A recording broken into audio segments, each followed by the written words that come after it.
Olá, estudante! Seja bem-vindo à Universidade Metropolitana de Santos, Núcleo de Educação à Distância, Unimes Virtual. Sou o professor Alexandro, estou com vocês na disciplina Contabilidade aplicada ao setor público e hoje iremos realizar essa webaula para trazer um pouco mais de conteúdo, agregando aquele que já está disponibilizado no ambiente virtual de aprendizagem, no AVA, sempre no intuito de trazer o melhor para vocês. E hoje nós iremos falar da peça que eu considero, na minha opinião, uma das mais importantes na gestão pública, que é o orçamento público. O orçamento público é aquela lei, né, na forma de projeto, onde você irá estimar a receita e fixar a despesa para um período de um ano. Tudo isso, né, em harmonia com as outras peças de planejamento, que são o plano plurianual, a lei de diretrizes orçamentárias. Então, são peças de planejamento que foram trazidas pela Constituição Federal de 1988, que foi considerado um marco à sua época, porque trouxe, né, a ideia de planejamento alinhada ao orçamento. Então, hoje nós iremos trazer a importância do orçamento público dentro da contabilidade do setor público. Vamos prosseguir aqui com o nosso slide. Antes de pensar, né, em prosseguirmos, é muito importante que vocês tenham o conceito bem definido dentro daquilo que é proposto. O que é o orçamento público, né? Ele é um instrumento de gestão. Então, toda a vez que falarmos de orçamento público, tenham em mente, é um instrumento de gestão. Então, ele é apoio decisório na gestão dos administradores públicos. E ele é um instrumento da maior relevância e também o mais antigo da administração pública. Então, o orçamento público também ele foi se desenhando, se desenvolvendo historicamente. Ele começou ali, tradicionalmente, como um instrumento de controle de gastos, contudo, não havia ainda a ideia de planejamento, apenas controle de gastos.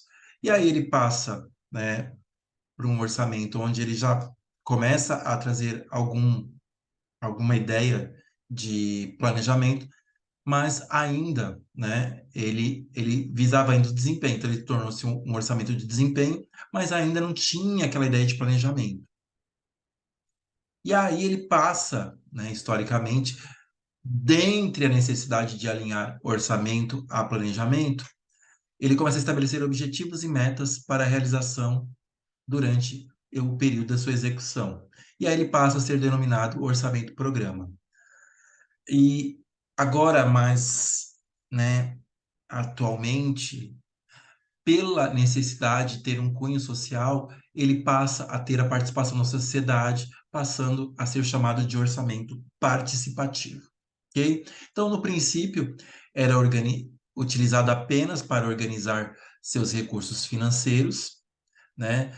Ele expressa um determinado período, né, o programa de atuação do governo, discriminando receitas e despesas. Então, a priori, o orçamento ele é o equilíbrio entre receita e despesa, tendo que a receita ela é estimada baseada numa série histórica, a receita governamental ela advém da receita tributária, então ela advém dos tributos, impostos, taxas e contribuições de melhoria, que adentra durante os 12 meses do exercício financeiro, e você fixa a despesa também para 12 meses. Então, pelo princípio do equilíbrio orçamentário, receita é igual a despesa.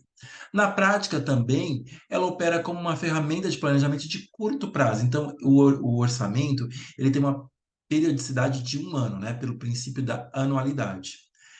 E apresenta algumas informações utilizadas em análise macroeconômicas. Então, o orçamento, ele também tem uma função de poder modificar a, a, a economia de um certo local. Então, por este motivo, ele é considerado um dos instrumentos mais importantes da administração pública. E o orçamento público, ele é uma lei, tá? Então, ele é enviado pelo executivo para o legislativo, que retorna para o executivo, né? Dentro desse ciclo orçamentário, que nós já falamos, já tratamos em aulas anteriores. Ele começa ali com a proposta da elaboração da LOA, construída ali pelo executivo, tudo isso no ano anterior à da sua execução. Mais ou menos finalzinho de agosto, ele é enviado para o legislativo, que vai fazer a análise, poderá propor melhorias e correções e devolverá para o executivo na forma de lei, mais ou menos no finalzinho de novembro. E o executivo começa a execução orçamentária, que seria a terceira fase desse ciclo orçamentário, no dia 1º de janeiro, e esse ciclo se encerra no dia 31 de dezembro, onde, né, é estabelecida a quarta fase, que é o controle e avaliação.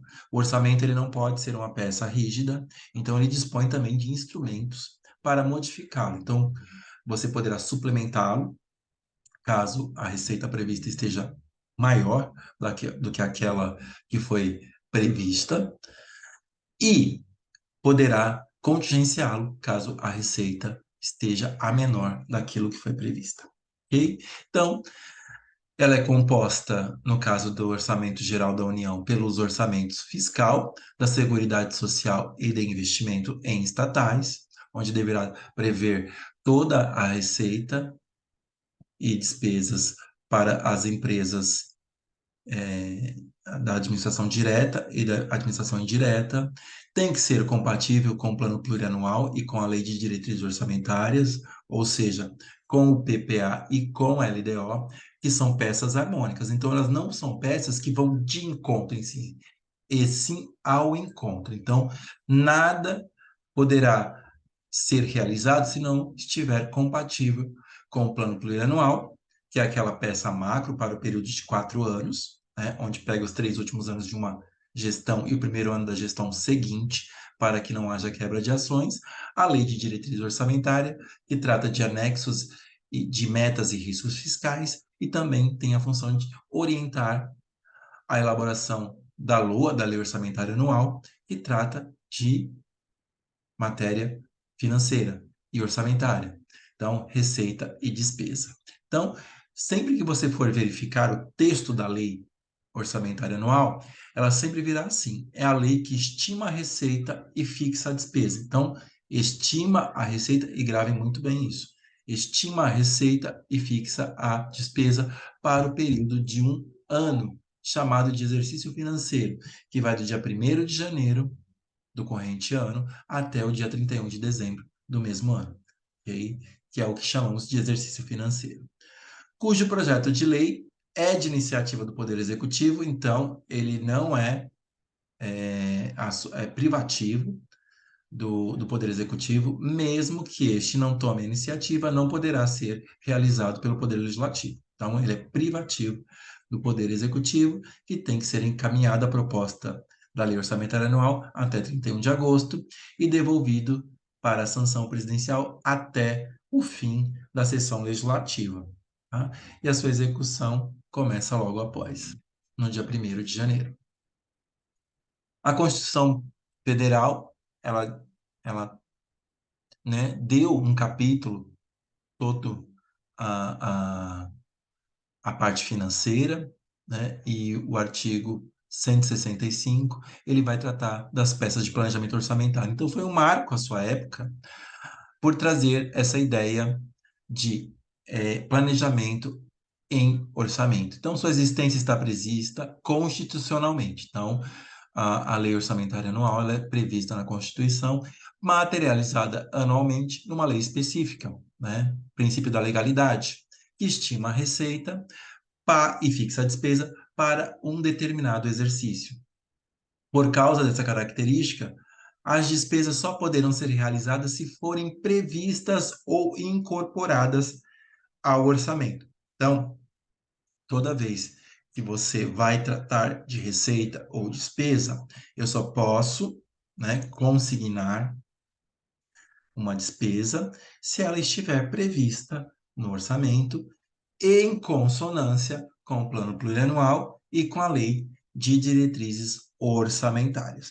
Caso uma despesa, né, não esteja prevista, por exemplo, se eu tenho que construir um hospital e essa despesa não foi prevista no meu orçamento, eu poderei suplementar no meu orçamento através de um crédito especial, tá? Um crédito adicional especial. Nós temos mecanismos, né, de correção do orçamento, que são os créditos adicionais. Então, nós temos os créditos adicionais suplementares, especiais e extraordinários. Tá? Um, para despesas que foram previstas, mas que ficaram, né, subestimadas, então não tem dotação suficiente, então eu poderei suplementar. Eu posso criar despesas que não foram previstas, como são os casos dos créditos adicionais especiais, e, por fim, os créditos adicionais extraordinários, que são aqueles decorrentes de comoção, né, de calamidade pública, de guerra interna, né, ou comoção. Então, por causa dessa característica, é que o orçamento é uma das principais peças de planejamento em orçamento. Por quê? Porque ele precisa estar muito bem desenhado, porque ele vai determinar as ações governamentais direcionando os recursos que entram na administração pública. Além disso, existem funções do orçamento. Lembra que eu disse que o orçamento ele tem uma função de, né, modificar a economia? Então, quando falamos em funções do orçamento, estamos nos referindo a funções econômicas do Estado, ou seja, o papel do Estado na gestão das finanças públicas, ou seja, o reflexo daquilo que o Estado, né, direciona de recursos orçamentários que irão influenciar na economia. Então, nós temos três funções. Nós temos a função alocativa, que ela promove o ajustamento na alocação de recursos, tá? Então, ela vai ter um papel principal nessa alocação de recursos. Nós temos a função distributiva, né, que ela já faz um ajustamento na distribuição de renda. Então, ela tem essa função econômica e social. E temos a função estabilizadora, que ela está voltada para a manutenção da estabilidade econômica. Então, percebam como essas funções elas vão ao encontro, né, sempre de cenários econômicos. Vamos ver um pouquinho mais sobre elas, para que vocês possam até relativizar a importância de cada uma delas.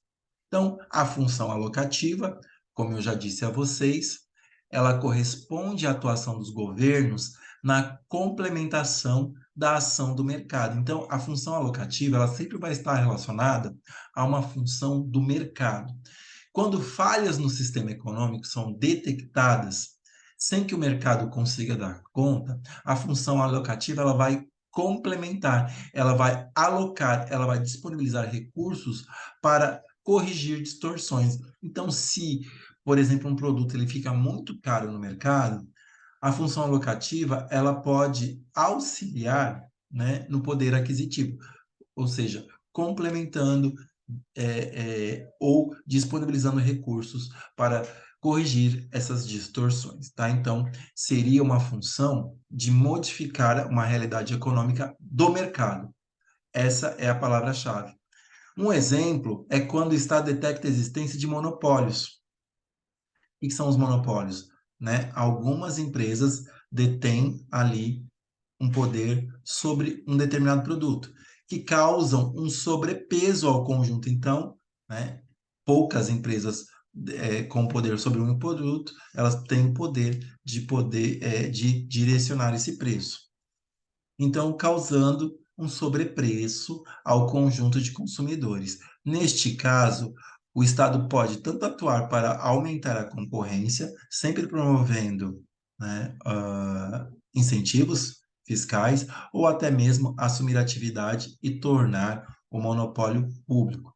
Esta é a função alocativa. Então, a função alocativa, ela visa a promoção do ajustamento na alocação de recursos e o Estado oferecendo determinados bens e serviços necessários e desejados à sociedade. Então, uma outra forma de você verificar uma função alocativa é o incentivo de certos setores concedendo anistias fiscais. Tá? Então, essa também é uma forma de poder o governo realizar uma função alocativa no mercado. Tá? Função distributiva. Então, se a função alocativa está mais voltada para o mercado, né, a função distributiva refere-se à capacidade do Estado de cobrar impostos de determinados setores para disponibilizar em setores mais necessitados. Então, ela já tem uma função ali, mas social. Então, é por meio desta função que o Estado realiza a organização e a distribuição de renda resultante dos fatores de produção. Quais são os fatores de produção, né? Segundo Marx? Capital, terra e trabalho, e da venda de serviços desses fatores no mercado. Na prática, é o governo utilizando o orçamento para promover políticas de distribuição de recursos públicos, ou seja, distribuição de renda, como forma de resolver problemas sociais e econômicos. Então, a função distributiva, ela tem um cunho social, né? Que seria a principal característica dessa função. Então, a função distributiva, ela tem que os instrumentos mais utilizados são sistemas tributários e as transferências constitucionais legais, por meio de quê? Das políticas públicas. Então, a função distributiva ela vai atuar ali numa forma de parceria junto às políticas públicas, né, e também na distribuição de renda. Então, o imposto de renda, por exemplo, ele, pelo princípio da capacidade tributária, ele diz que quanto maior o salário, maior a capacidade de tributar, de se pagar. Então, é o princípio da capacidade tributária. Também transferência de rendas por meio de bolsas, como é o caso da Bolsa Família. Combate os desequilíbrios regionais e sociais, promovendo o desenvolvimento das regiões e classes menos favorecidas. Então, percebam como a função distributiva, ela está sempre aliada ali ao cunho social, visando o quê? A promoção de ajustamentos na distribuição de renda. Então, quando a função alocativa está ali para modificar financeiramente uma situação de mercado, a função distributiva está voltada para a distribuição de renda e também o desenvolvimento de classes e regiões menos favorecidas. E, por fim, nós temos a função estabilizadora.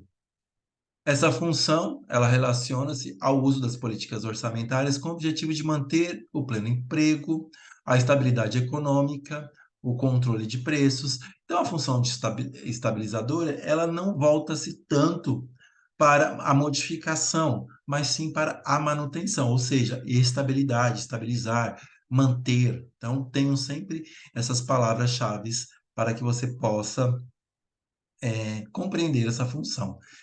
Essa política pode se manifestar diretamente através da variação dos gastos públicos em consumo e investimento, ou indiretamente pela redução das alíquotas de impostos, que eleva a renda disponível do setor privado. Então, se ela deseja aumentar o pleno emprego, ela pode diminuir alíquotas de impostos, fazer também incentivos fiscais para as empresas contratarem pessoas. Quando eu falo em variações de gastos de consumo e investimento, toda vez que eu realizo meu orçamento, eu tenho que ter despesas de consumo e despesas de investimento.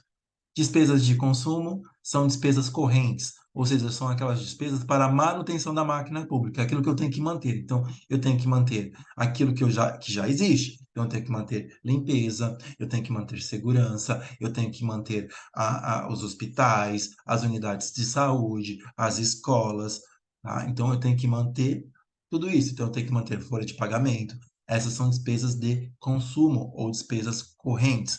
Já despesas de investimento são aquelas despesas que concorrem para aumento do patrimônio. Então, entra nas despesas de investimento? Aquisição de equipamentos, aquisição de imobiliário, obras, né? Ampliações. Então, tudo aquilo que irá aumentar o patrimônio público, tá? Só que quando eu vou desenhar o meu orçamento, primeiro eu tenho que separar uma fatia do meu orçamento para a manutenção, para aquilo que eu tenho que manter, tá? E o que restar, eu posso investir, tá? Então, primeiro eu tenho que manter e tenho que aplicar o restante investimento, tá? Na proporção de acordo até mesmo com que é, a lei de responsabilidade fiscal determina como limite, tá? Então, a lei de responsabilidade fiscal, que é a Lei 101 de 2000, ela traz ali limites, por exemplo, de folha de pagamento, né? Limites de dívida pública. Então, eu tenho que estar sempre em consonância com a legislação, tá? Então, a função estabilizadora ela tem que manter a estabilidade econômica, diferenciando-se das outras funções por não ter como objetivo a destinação de recursos, tá? Então, ela vai atuar mais na forma de incentivos fiscais. E quando eu falo de incentivos fiscais, toda vez que o governo ele propõe uma anistia, um perdão, tá? Ele está fazendo o quê? Ele está fazendo uma renúncia fiscal. Os recursos que entram na administração pública são recursos oriundos, né, da atividade tributária, né? São recursos tributários. Se o governo ele faz essa renúncia fiscal, ele tem que demonstrar que ele terá capacidade de fazer a manutenção e ele terá que, né, explicar aquilo que ele deixará de fazer. Bom, então precisa justificar até mesmo para o legislativo. E entra no anexo de riscos fiscais na lei de diretrizes orçamentárias. O campo de atuação dessa função, tá, um exemplo aqui é o combate ao desemprego e inflação, como, por exemplo, pátios cheios de carro, então ele diminui a alíquota para que possa incentivar a venda dos carros.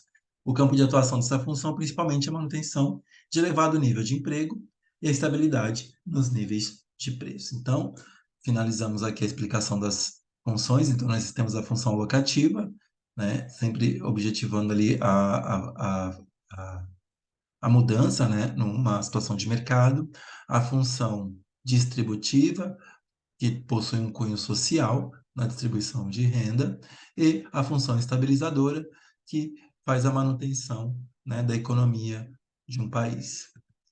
Para vocês poderem compreender a importância da matéria, né, do assunto hoje tratado aqui, eu trouxe algumas questões que foram é, realizadas em provas. Então, essa é uma questão da FGV de 2014. A intervenção do governo sobre o crescimento das despesas privadas e governamentais de um consumo de investimento por meio do controle de gastos públicos dos créditos, né, e do nível de tributação, eles relacionam-se à função. Então, um tempo aí para vocês pensarem, tá? Percebam nas palavras-chave, tá? É uma função estabilizadora, tá? Então, é quando o governo, sobre o crescimento das despesas privadas, nessa relação de consumo e controle de gastos, dos créditos, é, ele modifica por meio da tributação, né? Então, ele vai dar incentivos fiscais, ele sempre vai atuar por meio desta tributação, tá? Então, a função estabilizadora quando o governo ele tem que manter o crescimento das despesas privadas e governamentais de consumo de investimento por meio do controle de gastos públicos, dos créditos e do nível de tributação, que foi o que nós acabamos de falar. Vamos ver uma questão da FUNCAP de 2014. No âmbito das finanças públicas, há uma classificação das funções econômicas dos estados, conhecidas como funções fiscais ou funções do orçamento, que manifestam ação estatal na economia. A função econômica que o Estado aciona para tentar resolver os problemas de oferta de bens públicos denomina-se função. Toda vez que eu falo em função econômica, né, eu estou falando da função alocativa, tá? Principalmente quando trata-se de finanças públicas, né, voltadas para a ação estatal na economia.